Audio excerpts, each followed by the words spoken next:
So karon this is the kuan second interview namang duha para ipagawas yun ang mga feelings na ba So, about sa Ghost among Projects. istoryahan ang mga ghost projects unsa among mga among reaction, mga Oy, reaction. pero kuan ko sa mga basher kung moingon din mo nga ako wa pa kay kuy alam na kay bata pa. Disclaimer lang da. Disclaimer. Kay ba na ko na daan dugay na.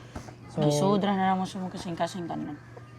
So, daghan magayo sa Senate hearing, daghan kay na involved nga mga senador or mga taga-gobyerno about sa mga ghost projects o ang mga sorry sa akong ma-mention ako mga diskaya mo kanang Mo may mga grabe ko.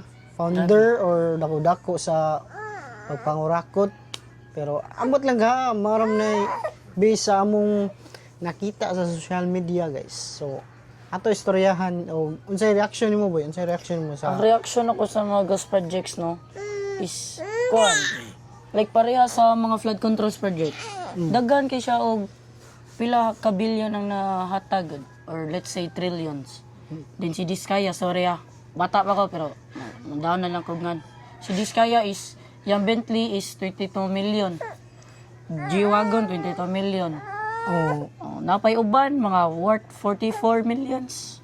Wara. so aside sa flood controls, guys, so based sa akong research, kuan ka ng daghan pa dyan sila og mga projects nga wala na human or ilang nakurakot, guys ba, word nga nakurakot nila sa dalan or sa mga bridge, daghan gina sila projects nga wala gihuman or kuan lang nga substandard lang nila ang ilang project, guys, dili jud mao ba.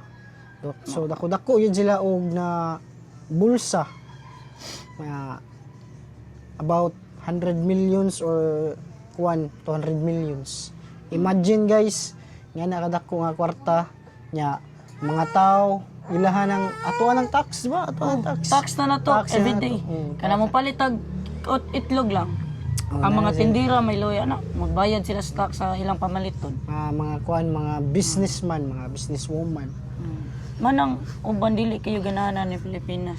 Dato ang daytang Pilipinas. Sa tinuod lang ako nakita ra based on sa research. Dato dito mga Pilipinas.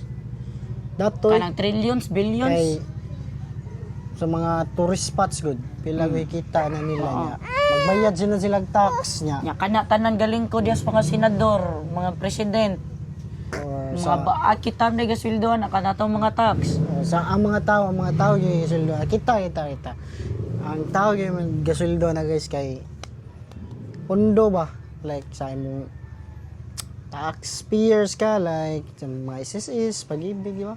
PhilHealth. PhilHealth. Nakabalita atong boy nga ang kwarta sa PhilHealth nahurot. Oh, Kakon ka pas 2023. Dito ko naibong anong nahurot ang kwarta sa PhilHealth. pero noon layo naman dan na murag Dili na kay Di, ang- na di na tayo Ang ilabot. atong storyahan ang ghost projects. mga ghost projects lang yun kay para sa nang mga sanay riprap ba riprap na sa sapa riprap, o riprap sa sapa. Di man good ang mga dato na apektuhan good. For example, magbagyo, 5 ka bagyong sud sa Pilipinas. Sunod-sunod ang uwan, magbaha. Ang mga dato pwede ra naman larga sa gas. Ato sila Dubai, Amerika, Thailand. Mas daghan sa dang pobre sad. Mas daghan sa pobre. Oh, kaysa dato. Ay, dato, ano problema? Nindot gibalay niya. Naara sa sila ha or naa sila nindot nga kapawayan di ba? Kita mga ordinary nga tao naara sa kilid-kilid sa sapa, di ba? Or Luoy kay mi. naara sa sentro ra gid ba? Way tarong nga income niya magbayad pa sa tax niya kurakutol di ay Uton ra. Uy sakit sa part man. kung wala, guys, nindot wala na yung no? Wala na. I know, Jad. Hindi ganun mas nindot na ganahan na. So, sa rally no kay pwede na to matawag og people power. Oh, people power na gito. Ang tabo sa Manila. Ang grabe Sa nga. Mindola guys. Luoy kayo ang Mindola. Amin So, so, may law. balik kami guys. And istorya na to ang rally sa Manila or ang mga naitabo dito. Yes.